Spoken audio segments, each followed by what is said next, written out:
Hello नमस्कार जय हिंद। स्वागत सभी का अधिगम मंत्रा के यूट्यूब चैनल पर। मैं विकास गुप्ता हाजिर हूं आपके बीच एक नई वीडियो के साथ, जहां हम अपनी जर्नी वापस से रिज्यूम करने वाले हैं। हमारी एक जर्नी जो बीच में रह गई थी, वो जर्नी जो है कॉन्सेप्ट क्लासेस की, वो आज से कंटिन्यू हो रही है। कॉन्सेप्ट क्लासेस हमारे लिए, सभी जितने भी एस्पिरेंट्स होते हैं उनके लिए बहुत ज़्यादा ज़रूरी होती है, क्योंकि कॉन्सेप्ट क्लासेस के बेसिस पर ही आपका जो रिज़ल्ट है वो निकल करके आता है। वहीं से आपके किसी भी टॉपिक के डेप्थ के बारे में पता चलता है, नई नई चीज़ों के बारे में पता चलता है, किस तरह से क्वेश्चंस घुमा सकते हैं वो पता चलता है। बहुत सारी जो चीज़ें हैं कॉन्सेप्ट क्लासेस के बेसिस पर आपको आइडिया लग जाता है। और दूसरा साथ साथ में आपको एक डेमो भी मिल जाता है कि भाई हमें अगर किसी भी चीज़ को एक्सप्लेन करना है तो उसमें किस तरह से चीज़ों को हमें एक्सप्लेन करना है। तो बहुत सारी चीज़ें हैं। तो अब जितनी ये जो कॉन्सेप्ट क्लासेस की जर्नी हम लोगों ने शुरू की थी आपके साथ मिलकर के, इसका मेन मोटिव क्या है, मुख्य उद्देश्य इसका क्या है? इसका मुख्य उद्देश्य ये है कि जितने भी आपके कॉमर्स से रिलेटेड कॉन्सेप्ट बनते हैं उन सब की जो कॉन्सेप्ट क्लासेस हैं उन सब का जो डिटेल्ड है ना, पाठ्यक्रम जो है पाठ के अनुसार, वो सारा का सारा आपके सामने YouTube पर अवेलेबल हो जाए, ताकि आप किसी भी तरह का कोई भी एग्ज़ाम फिल करें तो आपको ये ना देखना पड़े कि भाई ये वाला टॉपिक है क्या नहीं है। आप सीधा अधिगम मंत्रा पर आएँ, ओपन करें या टॉपिक डाल दें अधिगम मंत्रा, और वो आपके सामने निकल करके आ जाए। तो उससे क्या होगा, उससे आपका सारा कॉन्सेप्ट आपके सामने अवेलेबल होगा ऑन दैट टाइम। तो पीछे हमने काफ़ी सारे जो कॉन्सेप्ट्स हैं वो हमने किए हैं, ठीक है। यूपी टीजीटी और जो है पीजीटी, आपका जो नीचे एक प्लेलिस्ट है वहाँ पर आपको मिल जाएगा कॉन्सेप्ट क्लासेस के नाम से, ठीक है। बाकी वीडियो के लास्ट में भी मैं जो है उसको अटैच कर दूंगा, फाइल को ऐड कर दूंगा, तो वहाँ के थ्रू भी आपको क्या है मिल सकते हैं, मिल जाएगा, है ना। मिल सकते हैं नहीं, मिल जाएगा आपको, ठीक है। तो ये एक चीज़ है। तो आज से हम क्या शुरू करने वाले हैं, आज से हम अकाउंटिंग रेशो शुरू करने वाले हैं, ठीक है। तो ये जो अकाउंटिंग रेशो की जर्नी है आज से शुरू है, ठीक है। आराम से समझेंगे।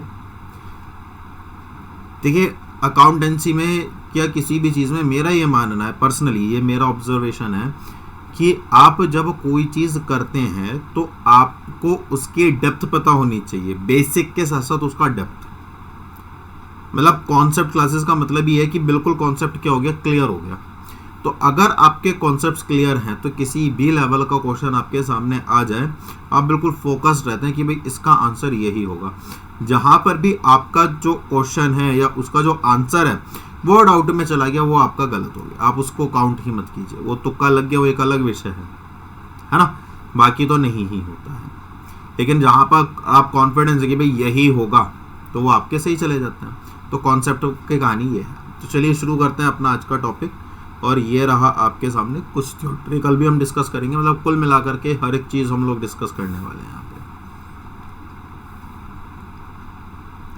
तो सबसे पहले हम लेखांकन अनुपात के बारे में बात कर लेते हैं।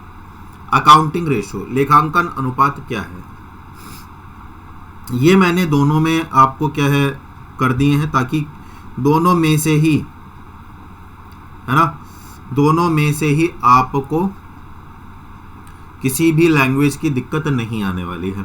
जिनको इंग्लिश में समझ में आता है वो इंग्लिश में कर लें, और जिसको हिंदी में समझ में आता है भाई वो हिंदी में कर लो, है ना। दोनों ही भाषी लोग हैं हम तो चलिए आ जाइए।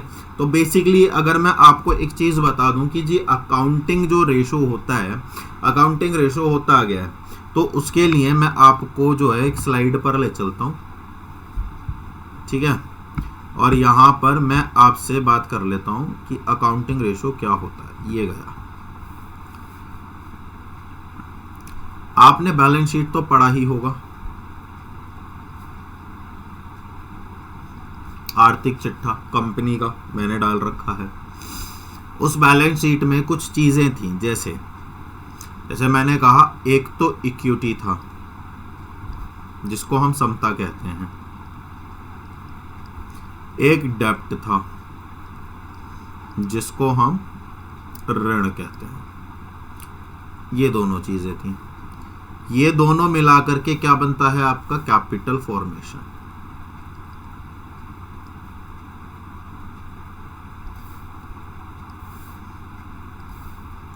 Capital structure. ठीक।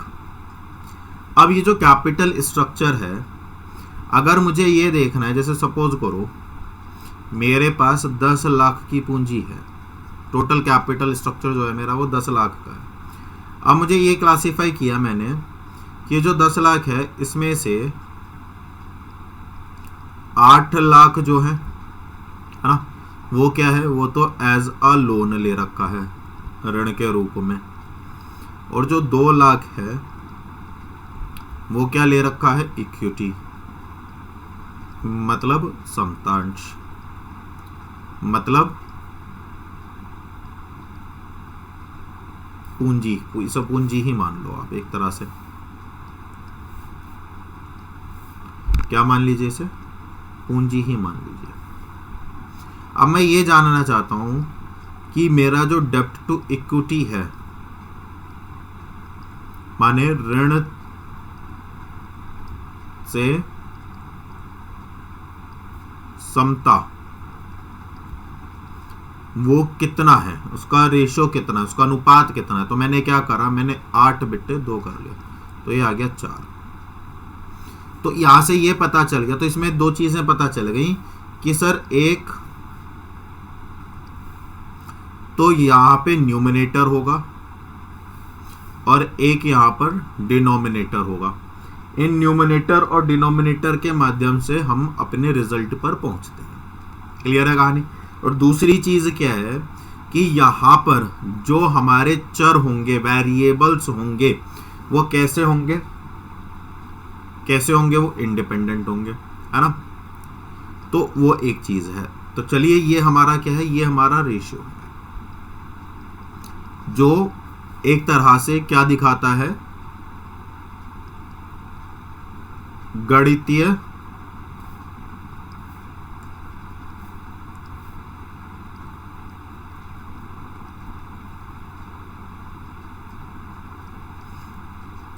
ठीक है ना, जो आपकी किस पर आधारित है, गणितीय समीकरण पर। गणितीय समीकरण मतलब मैथमेटिकल इक्वेशन।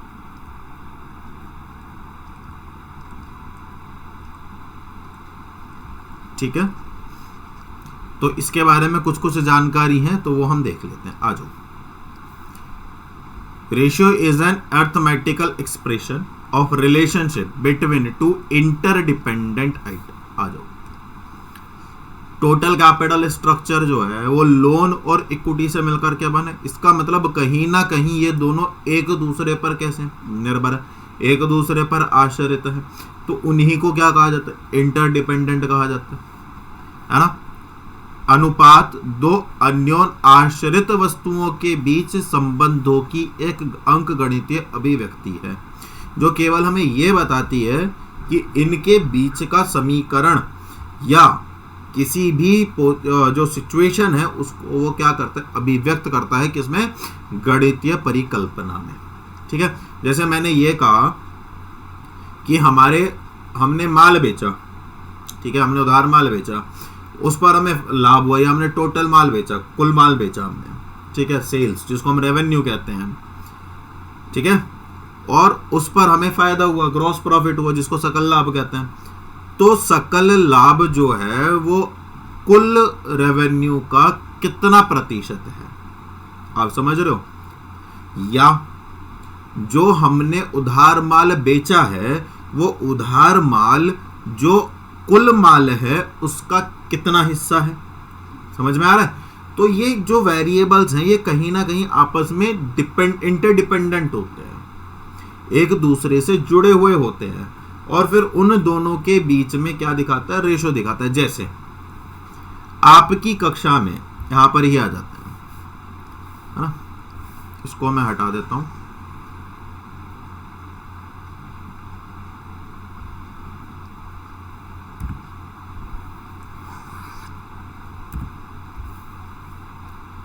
आपकी क्लास है जहां पर भी आप पढ़ाते हैं, ठीक, जैसे सपोज करो आपकी 12th क्लास ही है और उस 12th क्लास में आपके जो टोटल स्टूडेंट हैं वो 50 हैं। अब इन 50 में सभी बॉयज तो होंगे नहीं, कुछ बॉयज हैं और कुछ गर्ल्स हैं। तो आप मान के चलो कि आपके में 20 बॉयज हैं और 30 गर्ल्स हैं। तो अगर मैं बॉयज टू गर्ल का रेशो जानना चाहूं तो आप क्या कहोगे? 2:3। या मैं ये जानना चाहूं कि बॉयज टू स्टूडेंट का रेशो कितना है, टोटल स्ट्रेंथ का रेशो कितना है, तो आप कहोगे सर 2:5। अगर मैं कहूं कि गर्ल्स का स्टूडेंट में रेशो कितना है तो आप कहोगे सर 3:5। तो एक बात मुझे बताओ, अब ठीक है ना, या पास का रिजल्ट आया तो कुछ गर्ल्स पास हुई और कुछ बॉयज पास हुए, है ना। अब इन बॉयज में से जैसे सपोज करो हमारे पास 20 बॉयज थे, तो 20 में से 5 बच्चे जो थे वो फेल हो गए और जो 15 बच्चे थे वो पास हो गए। तो अब आप इनका पासिंग रेशो और फेलिंग रेशो निकालोगे। समझ आ रहा है? समझ आ रहा है ना। तो कुल मिलाकर के बात ये है कि जो एक दूसरे पर निर्भर करते हैं आप उनका रेशो निकालते हैं, उनका अनुपात निकालते हैं। क्लियर है ये वाली बात? तो अकाउंटिंग रेशो क्या है, लेखांकन अनुपात क्या है कि एक ऐसा अनुपात जो दो अन्योन्याश्रित वस्तुओं के बीच संबंधों की एक अंकगणितीय अभिव्यक्ति है। तो कुल मिलाकर के ये एक अभिव्यक्ति है। जैसे आपसे क्वेश्चन पूछ लिया जाए व्हाट इज अकाउंटिंग रेशो, तो that is arithmetical expression. Clear है? अब इसका विश्लेषण क्या है? तो अगर हम विश्लेषण की बात करें तो हमारा जो अकाउंटिंग है, जो हमारा अकाउंटिंग एनालिसिस है, उसके अलग अलग टाइप्स हैं। जैसे एक तो हमारा कंपैरेटिव स्टेटमेंट है, कॉमन साइज स्टेटमेंट है, कैश फ्लो स्टेटमेंट है, अकाउंटिंग रेशो है, फंड फ्लो स्टेटमेंट है और ट्रेंड एनालिसिस है। तो ये जितनी भी चीजें हैं ये क्या है हमारा? दे आर टूल्स हैं। ये किस चीज के टूल्स हैं? जो किसी भी जो हमारी अकाउंटिंग का विश्लेषण करता है, जो हमारे लेखांकन का क्या करता है? विश्लेषण करता है। तो रेशो एनालिसिस क्या है? ये भी हमारा अकाउंटिंग जो एनालिसिस है उसके टूल्स हैं। तो अब रेशो एनालिसिस के बारे में जान लेते हैं। It is a process of determining and interpreting relationship between figures of the financial statement. यह वित्तीय विवरणों के आंकड़ों के बीच संबंधों को निर्धारित करने और व्याख्या करने की एक प्रक्रिया है। यहां पर आपने क्या किया? यहां पर आपको विवरण दिया गया था, अब आपने उनकी व्याख्या कर दी। क्या कर दिया? आपने उनकी व्याख्या कर दी और साथ साथ में आपने क्या किया? साथ साथ में आपने उनके बीच में संबंध भी बताया कि भाई इनके बीच ये संबंध है। जैसे ये हमारी क्लास है, इस क्लास में 50 बच्चे हैं जिसमें से 30 लड़कियां हैं। तो वहां पे संबंध किसका बना? लड़कियों का और क्लास का। या ये हमारे 20 लड़के हैं और ये हमारी 30 लड़कियां हैं, तो संबंध किसका बना? लड़कों और लड़कियों का, कि भाई इस कक्षा में 30 लड़कियां पढ़ती हैं और 20 लड़के पढ़ते हैं। तो इस तरह से कुल मिलाकर के 50 बच्चे हमारी कक्षा में पढ़ते हैं। क्लियर है ये वाली बात? तो ये दो चीजें हमारे सामने आ गई। ठीक, टेक्निक्स क्या क्या है? तो दो तरह की इसकी टेक्निक्स हैं, तकनीकें हैं। पहला क्या है? Cross sectional analysis. Cross sectional analysis क्या होता है? जैसे आपकी कोई इंडस्ट्री है, क्या है? आपकी कोई इंडस्ट्री है। जैसे मैंने कहा दो एक इंडस्ट्री ले लेते हैं, जैसे पाइप्स ले लेते हैं। या पाइप समझ गए ना, जो जैसे आप समरसेबल वगैरह या पाइप्स जिसमें पानी निकल करके आता है, लोहे के जो पाइप्स होते हैं या वैसे प्लास्टिक के जो पाइप्स होते हैं। तो पाइप्स हैं, तो इसमें दो कंपनी है। मैं दो कंपनी का ले लेता हूं, एक तो जिंदल और एक सुप्रीम। और भी हैं बट दो ही ले लेते हैं। तो जब किसी सेम, ये क्या हो गई? हमारी इंडस्ट्री हो गई। इसको और आसान भाषा में, मतलब अगर आप नहीं रिलेट कर पा रहे हैं तो एक इंडस्ट्री है, जैसे मैं आपको बता देता हूं, कम्युनिकेशन इंडस्ट्री। क्या है? कम्युनिकेशन, जिसमें 2-3 कंपनियां हैं, एक एयरटेल, जियो और वीआई। तो जब कोई एक कंपनी दूसरी कंपनी के फाइनेंशियल स्टेटमेंट्स के साथ, है ना, अपने अकाउंट्स को क्या करती है, एनालाइज करती है, उसको हम क्या कहते हैं, उसको हम क्या करते हैं, क्रॉस सेक्शनल एनालिसिस। तो एयरटेल और जियो, जियो और वीआई या एयरटेल टू वीआई, क्लियर है? इसको क्या कहा जाता है, क्रॉस सेक्शनल, क्या कहा जाता है इसको, क्रॉस सेक्शनल एनालिसिस। ठीक है, पहली चीज पार अनुभागीय विश्लेषण। ठीक है, या इसको कई बार इंडस्ट्री रेशो के नाम से, उद्योग अनुपात के नाम से भी जाना जाता है, क्लियर है? इसके बाद आता है टाइम सीरीज एनालिसिस और ट्रेंड एनालिसिस, समय श्रृंखला विश्लेषण या प्रवृत्ति विश्लेषण, आपने सुना होगा। जैसे जिंदल है, ठीक, तो जिन्होंने क्या किया, इन्होंने 2022, 21 और 2022, तो ये देखना चाह रहे हैं कि कितना चेंज आया, क्या कितना चेंज आया। जैसे सपोज करो 2021 में जिंदल की जो कैपिटल थी, इक्विटी थी, वो 15 लाख रुपए थी और अभी कितनी हो गई, 20 लाख रुपए हो गई। तो वो ट्रेंड क्या चल रहा है, समझ आ रहा है? एक टाइम पर्टिकुलर के बाद कितना चेंज उसमें आ रहा है, तो उसको हम बोलते हैं क्या, टाइम सीरीज एनालिसिस और ट्रेंड एनालिसिस, समय श्रृंखला विश्लेषण या प्रवृत्ति विश्लेषण। ये साधारणतः जो कंपनी होती है, जो फर्म होती है, वो अपने आप में ही करती है कि मेरा पिछला रिकॉर्ड कैसा रहा, अभी का रिकॉर्ड कैसा रहा। जैसे सपोज करो आपने कोई एग्जाम दिया, हो सकता है कि आपने पूर्व में भी इससे पहले कोई एग्जाम दिया हो। अब अगर आपने वो एग्जाम दिया है और अनफॉर्चुनेटली किसी भी कारण से आपका वो नहीं हो पाया, तो आपने उसको एनालाइज जरूर किया होगा कि मैंने कितने क्वेश्चंस थे, कितने क्वेश्चन सही किए और कितने क्वेश्चंस गलत किए। फिर आप क्या करेंगे, आप दोबारा से उसको एग्जाम को देंगे या कोई दूसरा एग्जाम देंगे, तो फिर आप वापस से विश्लेषण करेंगे कि मेरे भाई पहले इतने गलत थे, अब मुझे ये टारगेट है, अब मुझे इसको यहाँ तक लेकर के जाना है। तो अचीव कर लिया, बहुत अच्छी बात है, लेकिन अचीव नहीं हुआ तो फिर आप एनालाइज करेंगे कि भाई हाँ, पहले कर और अब के में मेरा इतना डिफरेंस निकल करके आया है। तो ये वाली एक बात है, क्लियर है? तो इसको कहा जाता है टाइम सीरीज एनालिसिस और ट्रेंड एनालिसिस, क्लियर है? ठीक, अब इसमें क्या करते हैं, इसमें कुछ बेंचमार्क सेट करते हैं, मतलब कुछ मानक हैं। मानक क्या है, जैसे पास्ट रेशो, पिछला अनुभव क्या रहा आपका, पिछले रेशोस क्या रहे, है ना। जैसे सपोज करो कि क्या कह सकते हैं, जैसे हमारा डेब्ट टू इक्विटी रेशो 4 टाइम्स आया था, ये हमारा पूर्व का था, इस बार हमारा 5 टाइम्स आ गया, तभी तो आप कंपेयर करोगे, या 3 टाइम्स हो सकता है। क्लियर है कहानी ये वाली? तो ये कहानी है, ठीक। आ जाइए, एक होता है इंडस्ट्री रेशो, उद्योग अनुपात, मैंने आपको बता ही दिया था। एक होता है रूल ऑफ थंब और हिट एंड ट्रायल बेसिस, अंगूठे का नियम या परीक्षण और त्रुटि विधि, ठीक है। ये भी एक क्या है, मानक है कि आप जब अकाउंटिंग रेशो निकालते हैं, आप जब विश्लेषण करते हैं, अनुपातिक विश्लेषण करते हैं, तो आप ना तो रूल ऑफ थंब का यूज करते हैं और ना ही आप hit and trial basis use करते हैं। आप क्या करते हैं, आप मानकों के साथ चलते हैं कि भाई हमें ये मानक दिए हुए हैं, ये स्टैंडर्ड्स हमारे हैं और उन स्टैंडर्ड्स के आधार पर हमें ये काम करना है। क्लियर है कि भाई ये देख लेते हैं, ऐसा हो जाएगा, नहीं।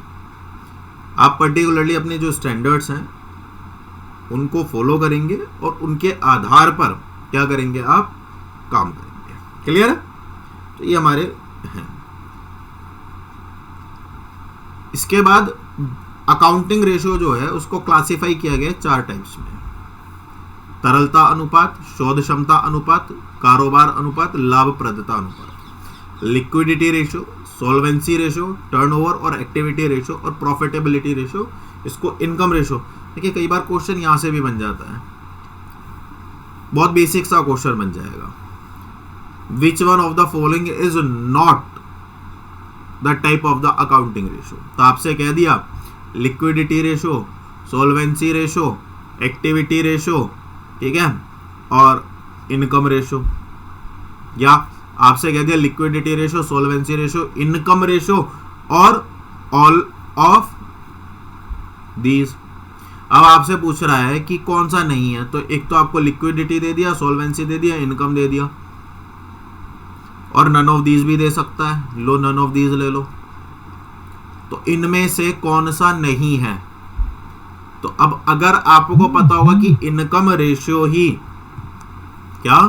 इनकम रेशियो ही आपका क्या है, प्रॉफिटेबिलिटी रेशियो है, तो आप कर जाओगे। लेकिन अगर आपने केवल और केवल यही पढ़ा लिक्विडिटी रेशियो, सोल्वेंसी रेशियो और टर्नओवर रेशियो और प्रॉफिटेबिलिटी रेशियो, तो फिर तो आप फंस जाओगे। आपको आता है लेकिन फिर भी गलत हो जाएगा। तो इसीलिए ये जो कॉन्सेप्ट क्लासेस हैं वो जरूरी होती हैं। तो यहाँ पे आंसर जो चला जाएगा वो नन ऑफ दीज चला जाएगा। अच्छा देखो कितना बेसिक क्वेश्चन है, लेकिन फंस सकता है। तो ये चीजें होती हैं, समझ रहे हो? तो चलो आगे बढ़ते हैं, है ना। तो 4 तरह के रेशो होते हैं, ठीक है। चलिए तो एक एक करके हम क्या करेंगे, डिस्कस करेंगे, है ना। एक एक करके हम एक एक रेशो को डिस्कस करेंगे ताकि किसी भी तरह की कोई दिक्कत ना आए।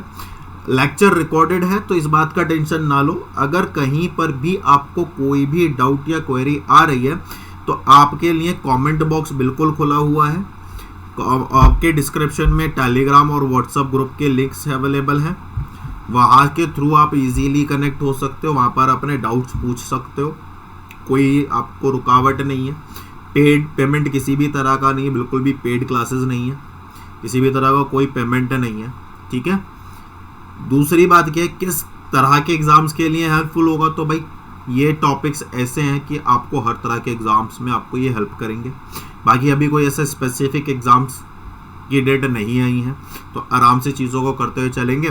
बाकी जब भी कोई स्पेसिफिक आएगा तो अगर लगता है कि इनसे अलग कोई टॉपिक उसमें बन रहा है तो उसकी फिर क्लासेस हम लोग शेड्यूल्ड कर देंगे, ठीक है। बाकी ये ऐसे टॉपिक्स हैं जो जिनसे आपको क्वेश्चन किसी भी लेवल और किसी भी स्टेट या कहीं पर भी आपका पीजीटी कॉमर्स हो रहा है तो ये टॉपिक तो वहां पर जाएंगे ही जाएंगे। क्लियर है ये वाली बात? सॉरी, क्लियर है ये वाली बात? तो चलिए आगे करते हैं अपनी जर्नी शुरू। तो सबसे पहले करंट रेशो, चालू अनुपात। करंट माने चालू, चालू माने जिसकी वैलिडिटी, जिसकी वैधता 12 महीने या उससे कम है।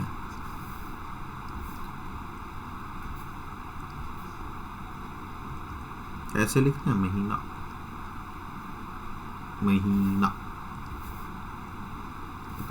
देख लेना। 12 मंथ्स लिख देता हूं मैं, तो भाई 12 मंथ्स या उससे कम है, ज्यादा नहीं। कई बार ये ऑपरेटिंग साइकिल भी आ जाता है।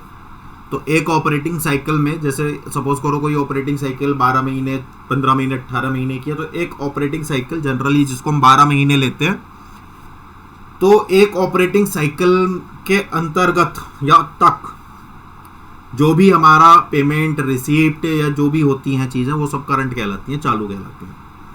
करंट रेशो में 2 चीजें आती हैं। एक तो आता है चालू संपत्ति,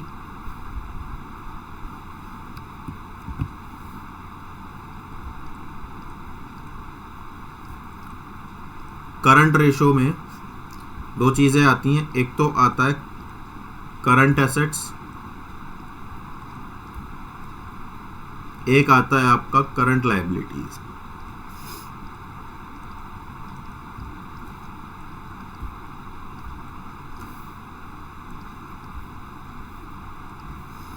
करंट रेशो को बोलते हैं हम, क्या बोलते हैं, चालू अनुपात।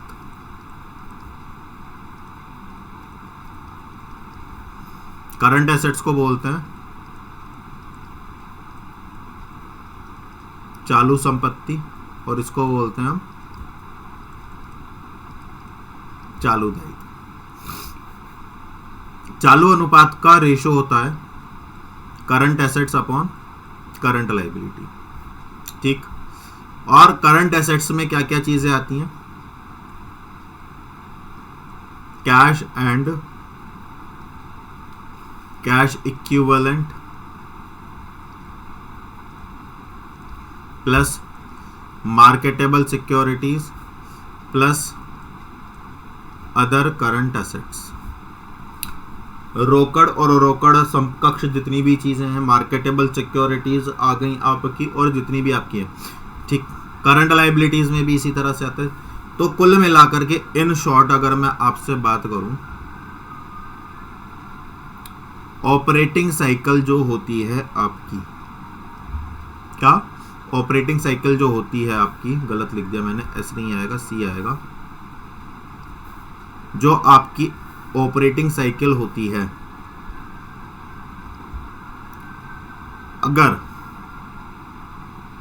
उसके इक्वल है या उससे कम है तो आपका क्या होगा, करंट लायबिलिटी या करंट एसेट होगा। क्लियर हो गई ये वाली बात? करंट लायबिलिटी होगा या करंट एसेट होगा अगर वो ऑपरेटिंग साइकिल के इक्वल या कम है। तो ज्यादा है ऑपरेटिंग साइकिल से तो वो क्या बन जाएगा आपका, नॉन करंट। क्या बन जाएगा आपका, नॉन करंट। ठीक, आ जाइए आगे। तो ये रेशियो जो है ये आपको बताता है कि फर्म की ability to meet its short term liability on time. यह अनुपात फर्म की समय पर अपनी अल्पकालिक देनदारियों को पूरा करने की क्षमता को इंगित करता है कि आपने जितना पैसा मार्केट से उठाया है, आपके पास उतना पैसा मार्केट में ऑन टाइम पे करने के लिए अवेलेबल है या नहीं है।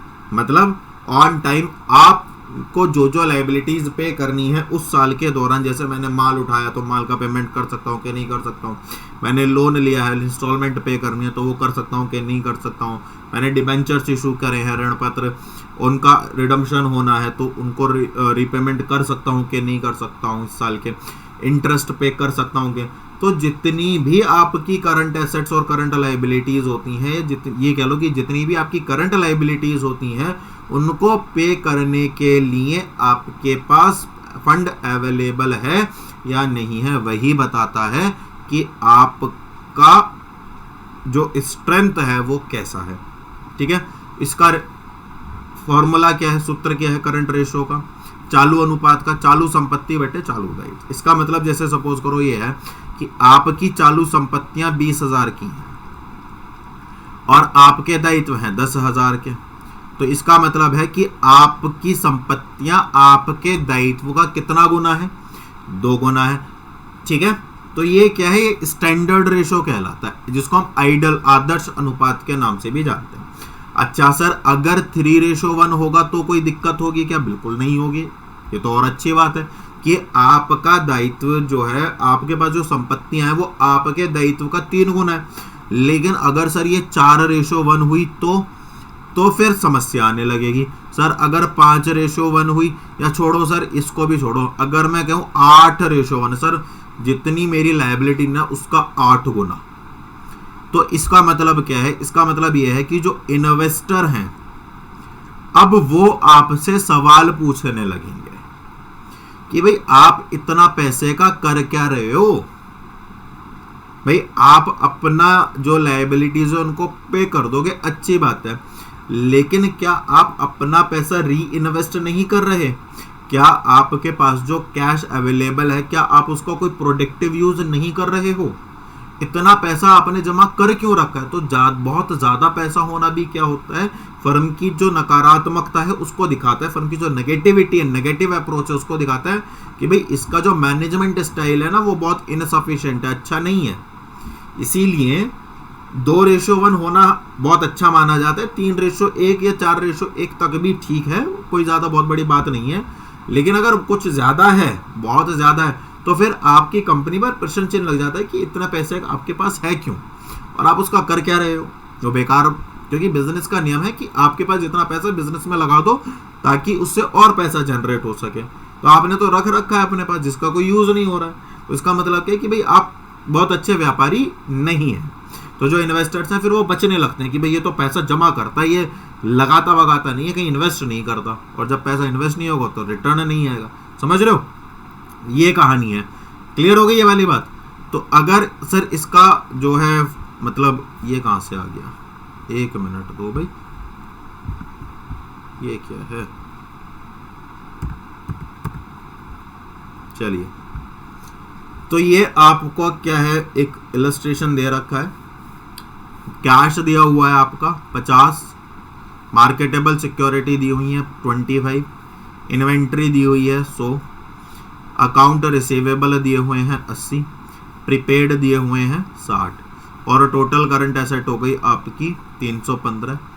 इसमें आपका पीपीई दिया हुआ है, ठीक है ना, प्लांट पावर एंड इक्विपमेंट जिसको हम बोलते हैं, sorry plant property and equipment 150। तो टोटल आपकी जो एसेट है वो 465 हो गई।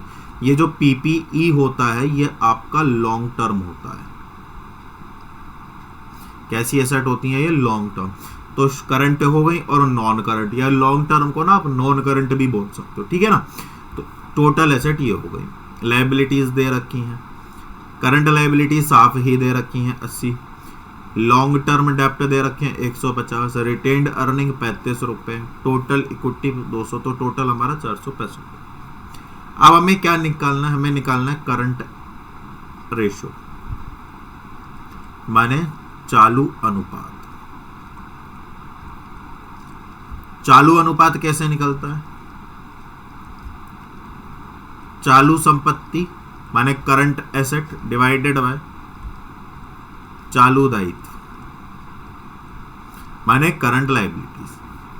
तो अगर हम चालू संपत्तियां देखें, करंट एसेट्स देखें, तो करंट एसेट्स का तो टोटल दे रखा है 315 और चालू दायित्व जो है करंट लायबिलिटीज भी दे रखी हैं कितना? 80। तो इसका आंसर निकल कर के आ जाएगा, इसको जो हम डिवाइड करेंगे तो कितना आ जाएगा? 8,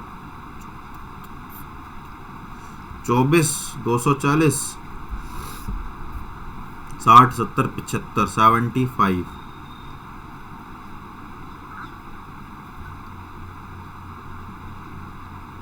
0 नहीं, एक सेकेंड,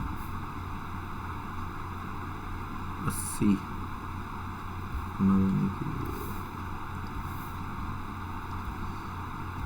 8 9 जा 3.9 रेशो 1 आ जाएगा लगभग, 3.9 रेशो 1 इसका आंसर आ जाएगा। और अगर आपको जानना है कि चालू संपत्ति में क्या क्या आता है, तो भैया cash, marketable security, inventory, account receivable, prepaid expenses, ये सारी चीजें आती हैं। क्लियर है? आज निकल जाएगा, बहुत आसान है, बहुत आसान है, ठीक है ना। चलिए इसके बाद क्या करेंगे? इसके बाद हम पढ़ेंगे क्विक रेशो, त्वरित अनुपात। क्विक रेशो क्या है? जो आपका तुरंत कैश में कन्वर्ट हो जाए, प्रॉपर कैश नहीं, जो आपका तुरंत कैश में कन्वर्ट हो जाए तुरंत, है ना, तो उनको हम कंसीडर करते हैं। जैसे मार्केटेबल सिक्योरिटीज हो गई, कैश एंड कैश इक्विवेलेंट हो गया, है ना, इस तरह से।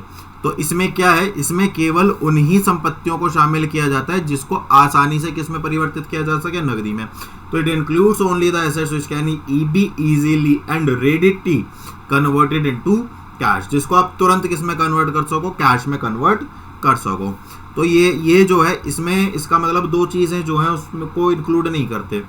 क्या क्या चीजें इंक्लूड नहीं करते? एक तो इन्वेंटरी, माल, कच्चा माल, या जो इस तरह का जो है जिसको बेचने के लिए हमने रखा गया है, या जो माल बिना बिका हुआ रखा हुआ है। और प्रीपेड एक्सपेंस माने पूर्वदत्त व्यय। प्रीपेड एक्सपेंसेस क्या है? जिनको आपने एडवांस दे दिया, एडवांस खर्चे। अब आप उनसे चाह करके भी वापस नहीं ले सकते कि भाई नहीं ना, जैसे सपोज करो आपने ना किसी व्यक्ति को कुछ एडवांस दे दिया, अब आपको लगा कि भाई यार मैं कुछ टाइम बाद दे दूँ, या वापस दे दोगे, तो वो वापस नहीं देगा, एक बार पैसा जा करके वापस नहीं आता। इन्वेंटरी, अगर आपको माल बेचना है तो पहले आप माल बेच तो दोगे, लेकिन उसके लिए ग्राहक होना भी तो जरूरी है। तो इनको आप तुरंत कैश में कन्वर्ट नहीं कर सकते, इसलिए इन्हें करंट एसेट में से क्या कर दिया जाता है? माइनस कर दिया जाता है। तो कुल मिलाकर के इसमें जो फॉर्मूला बनता है आपका क्विक इसका जो फॉर्मूला बनता है वो बनता है quick asset upon current liability, है ना। और इसको हम क्विक एसेट को कैसे निकालते हैं? Current asset minus inventory minus prepaid expense divided by current liability. एक तो ये फॉर्मूला है, ठीक है, और एक फॉर्मूला और भी है, वो मैं आपको कराऊंगा एमसीक्यू में, ठीक है, वो दूंगा। अब मुझे ये जानना है कि आपको वो आता है कि नहीं आता है, तुम्हारा टेस्ट लेना भी तो जरूरी है। Quick ratio is more of a true test of a company's ability to cover it short term obligation. भाई त्वरित अनुपात अपने अल्पकालिक दायित्वों को कवर करने के लिए कंपनी की क्षमता का एक सच्चा परीक्षण है कि भाई मेरे पास इतना कैश ना अवेलेबल है, और अगर नहीं भी है तो कोई दिक्कत वाली बात नहीं, टेंशन मत लो, इतने की सिक्योरिटी अपने पास पड़ी हुई है, इतने के रिसीवेबल अपने पास पड़े हुए हैं, इसको मैं तुरंत क्या कर दूंगा, कैश में कन्वर्ट करा दूंगा और तुम्हारा पेमेंट कर दूंगा, तुम खाली मेरे को माल बेच दो या मेरे को पैसा दे दो, टेंशन कोई नहीं है। बहुत बढ़िया बात है। इसका जो आइडल रेशो है वो कितना होता है, 1:1 होता है। क्या होता है इसका, 1:1 होता है ना, कि भाई जितनी हमारी करंट लायबिलिटीज है उतनी हमारे पास क्या है, क्विक एसेट्स है। ठीक है, 2:1 है, सही है, लेकिन अगर बहुत ज्यादा है तो फिर वापस से भैया आपत्ति दर्ज होने लगेगी इन्वेस्टर्स के माध्यम से। ठीक है, इसे तरल अनुपात या एसिड परीक्षण अनुपात या तरल अनुपात के रूप में भी जाना जाता है। It is also known as liquid ratio, acid test ratio और क्विक रेशो आपने पढ़ा ही है इसको। ठीक है, इसका फॉर्मूला हमने अभी पढ़ लिया है, quick assets upon current liability. तो इसका जब हम क्वेश्चन देखेंगे तो हमारे सामने ये निकल करके आ जाएगा। तो क्विक रेशो का फॉर्मूला बनता है कैसे बनता है, क्विक एसेट्स माने त्वरित संपत्तियां डिवाइडेड बाय करंट लायबिलिटीज मतलब चालू दायित्व। अब देखो आपने क्विक एसेट्स निकालना है, तो क्विक एसेट्स में से 315 माइनस, इसमें से क्या क्या माइनस कर दो, एक तो इन्वेंटरी माइनस कर दो, ठीक है सर, 100 रुपए की माइनस हो गई। एक प्रीपेड माइनस कर दो, कितने की हो गई, 60 की माइनस हो गई। Very good sir.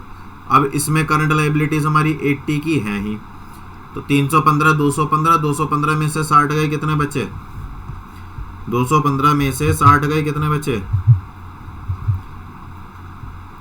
तो ये बचे आपके 155।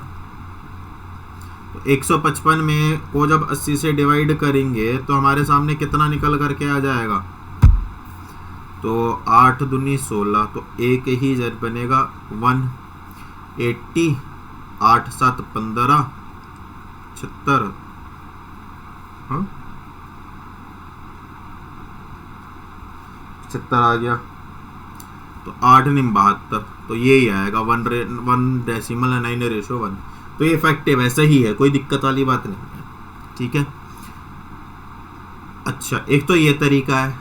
अब इसका दूसरा तरीका भी देख लो भाई, क्विक एसेट्स निकालने का क्या क्या होता है, एक तो cash plus marketable securities plus account receivable, ये भी क्या है, इसका फॉर्मूला है।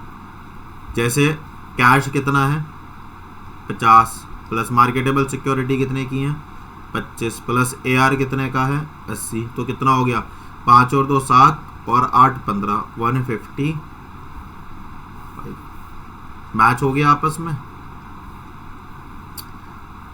तो मैं यही बता रहा था, हालांकि मैंने बता दिया, ये मैं MCQ में देने वाला था आपको, एक MCQ दूंगा। ठीक है, तो ये भी आपका क्या है, फॉर्मूला बन सकता है। क्लियर है, पता चल रहा है क्वेश्चन में तो वो ये आ गया, और दूसरा वाला जो ये वाला, ये ऑप्शन में ही नहीं है, और नन ऑफ दीज और लिखा हुआ आ रहा है। समझ रहे हो, नन ऑफ दीज और लिखा आ रहा है, तुम तो भाई नन ऑफ दीज लगाई आओगे, फिर तुम इसे थोड़ी लगा के आओगे, ये भी ध्यान में रखना। क्लियर है, क्लियर है ना।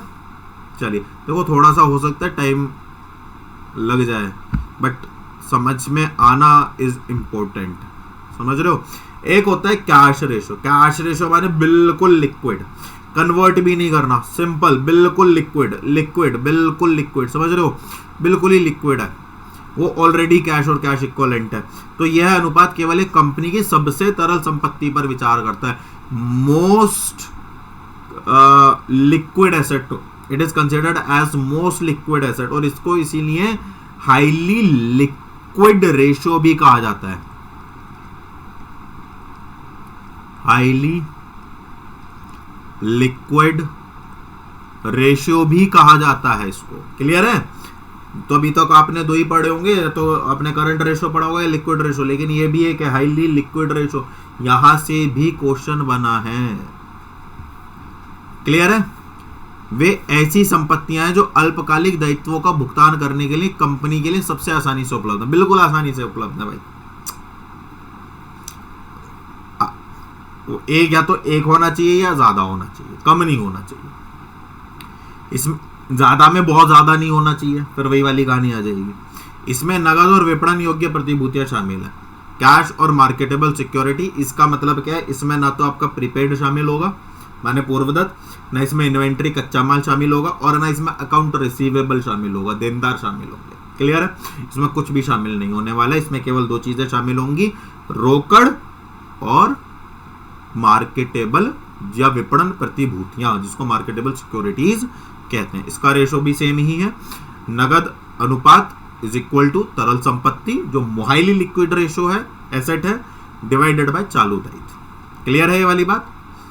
तो इसको देख लेते हैं। तो एक तो इसमें 50 आ जाएगा प्लस 25 आ जाएगा डिवाइडेड बाय 80 आ जाएगा, तो ये आ जाएगा आपका 75 डिवाइडेड बाय 80, तो 0.9 समथिंग बन जाएगा इसका। ठीक है ना?